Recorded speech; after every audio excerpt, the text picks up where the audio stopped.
অবশেষে এসে গেছে সেই মুহূর্ত। ৪৮ ঘন্টার মধ্যে ইসরায়েলে হামলার ঘোষণা দিয়েছে ইরান। এবার আর কোনো ফাঁকা বুলিটুলি নয়, ইসরায়েলের দিকে তাক করা হাজারো ক্ষেপণাস্ত্র গরম নিঃশ্বাস ফেলছে ইসরায়েলের ঘাড়ে।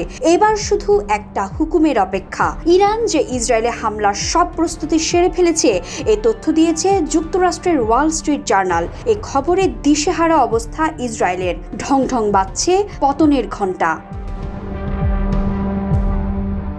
যুক্তরাষ্ট্রের নিউ ইয়র্ক টাইমস জানাচ্ছে, ইরান শুধু নিজ ভূখণ্ড থেকে ইসরায়েলের হামলার পরিকল্পনা করছে তাই নয়, বরং ফিলিস্তিনের পশ্চিম তীরে অস্ত্রের বন্যা বয়ে দিয়েছে দেশটি।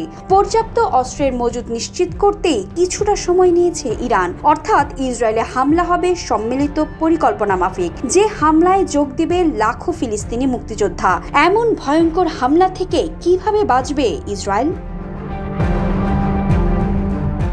মার্কিন গোয়েন্দা কর্মকর্তাদের বরাত দিয়ে ওয়াল স্ট্রিট জানিয়েছে, ইসরায়েলে উত্তর বা দক্ষিণ অঞ্চলে এই হামলা হতে পারে। বলা হচ্ছে, এমন ভয়ঙ্কর হামলার মুখে আর কখনোই পড়েনি ইসরায়েল। দিন কয়েক আগে দামেস্কে ইরানের দূতাবাসে হামলার পর এখন ইসরায়েলের আর কোনো দূতাবাসই নিরাপদ